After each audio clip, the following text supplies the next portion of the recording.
এক দরবেশ তিনি স্বপ্নে দেখেছিলেন যে তিনি তাকে বাঘে তাড়াচ্ছে।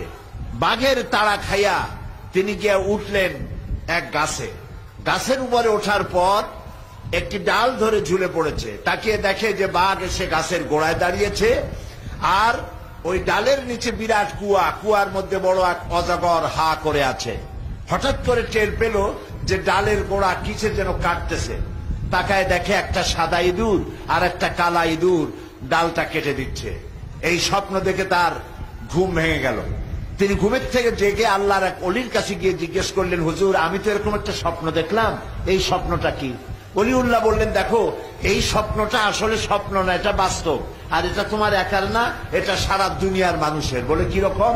কয় তোমার পিছনে যে বাঘে তাড়াচ্ছিল ওই বাঘটা বাঘ নাও, বাঘ হলো হযরতে মালাকুল মউত আজরাইল। তুমি যে গাছে উঠে ঝুলে পড়েছিলে যে ডালে, ওই ডালটা তোমার হায়াত, আর যে নিচে অজগর হা করে আছে এইটা হলো তোমার কবর। আর যে সাদা ইঁদুর আর কালো ইঁদুর ডাল কাটতে ছিল এটা হলো দিন আর রাত। দিন আর রাত প্রতি মুহূর্তে তোমার হায়াতের রশি কেটে দিতেছে। এরপরে লোকটি মাথায় ঠান্ডা ঠান্ডা অনুভব করলো, তাকে দেখলো যে উপরে মৌচাক ছিল, তার থেকে মধু পড়তেছে, মধু চাটতে চাটতে ঘুম হয়ে গেল।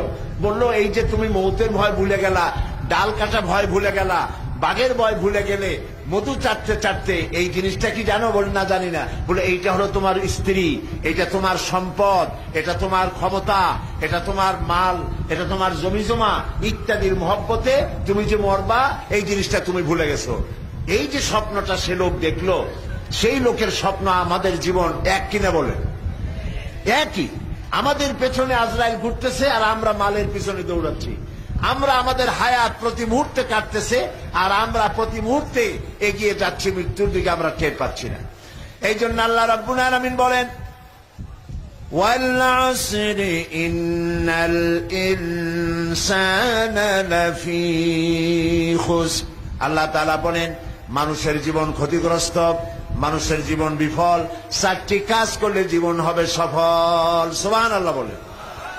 কয়টা কাজ করতে হবে? 4টি কাজ। এই 4টি কাজ আপনারা পকেটে করে নিয়ে যাবেন মাহফিল থেকে। আল্লাহ যেন তৌফিক দেয়, জোরে কোন আমিন। আজকে রোদ্রে একটু কষ্ট হলে কি হবে?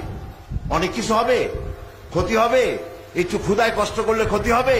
আল্লাহ তাআলা এই কথাগুলি শোনার আর বোঝার আমাদেরকে যেন তৌফিক দেন, আমরা বলি আমিন। 4টি কাজ। 1 নম্বরের কাজ হলো আল্লাহর প্রতি ঈমান, ঈমান আনতে হবে। 2 নম্বরে নেক কাজ করতে হবে। 3 নম্বরে হকের দাওয়াত দিতে হবে। 4 নম্বরে সবর করতে হবে। এই 4টে কথা আমি আপনাদেরকে বলবো। 1 নম্বর হচ্ছে ঈমান। বলেন 1 নম্বর কি? আমরা সবাই ঈমান আনছি কিনা? ঈমান এনেছি। ঈমানের ভিত্তি কি?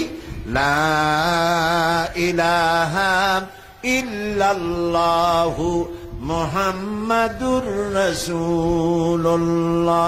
সবাই পড়েন লা ইলাহা ইল্লাল্লাহু মুহাম্মাদুর রাসূলুল্লাহ। এটি হলো ঈমানের ভিত্তি। আল্লাহ ছাড়া কোনো ইলাহ নাই, হায়াত ও মওতের মালিক নাই। খেতে দেওয়ার মালিক কে? আসতে বলেন কেন? খেতে দেওয়ার মালিক কে? পড়তে দেওয়ার মালিক কে? হায়াতের মালিক কে? মওতের মালিক কে? সন্তান দেওয়ার মালিক কে? সন্তান না দেওয়ার মালিক কে? এই কথা কি আমরা বুঝি? বুঝি না? বুঝি না। বুঝি না বলেই বিবাহ করেছে, 8-10 বছর হয়ে গেছে, বাচ্চা হয় না। চলে গেল কোনো মাজারে, কোনো কবরে গিয়া বললো, বাবা আমার তো ছেলে পেলে হয় না, আমার একটা ছেলে দাও। বলে না মানুষে? জোরে বলেন, বলে না? এটা বলা কি জায়েজ আছে? জায়েজ নাই। কারণ আমি সন্তান চাইবো কার কাছে? চিল্লায় বলেন। হযরতে জাকারিয়া আলাইহিস সালাম সূরা আলে ইমরানের মধ্যে আল্লাহ রাব্বুল আলামিন বলেন, হযরতে জাকারিয়া সন্তান চেয়েছিলেন আল্লাহর কাছে। আচ্ছা আপনারা বলেন, পীর বুজুর্গ বড় না নবীরা বড়? বলেন সবাই। নবীরা বড়। তো নবীরা সন্তান চাইছে কার কাছে? আমরা চাবো কার কাছে? আল্লাহর কাছে। মানুষেরা তো বোঝে না।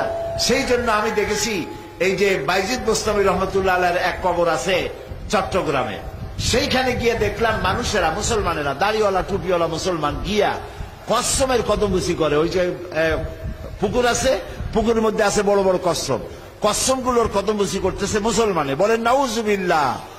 তারপর একটা গাছ দেখলাম, গাছে অনেকগুলো দূরের থেকে মনে করলাম ফল, কাছে গিয়ে দেখি ফল না, ইট আর পাথর ঝুলাই রাখছে। আমি জিজ্ঞেস করলাম যে ইট পাথর ঝুলানো কেন?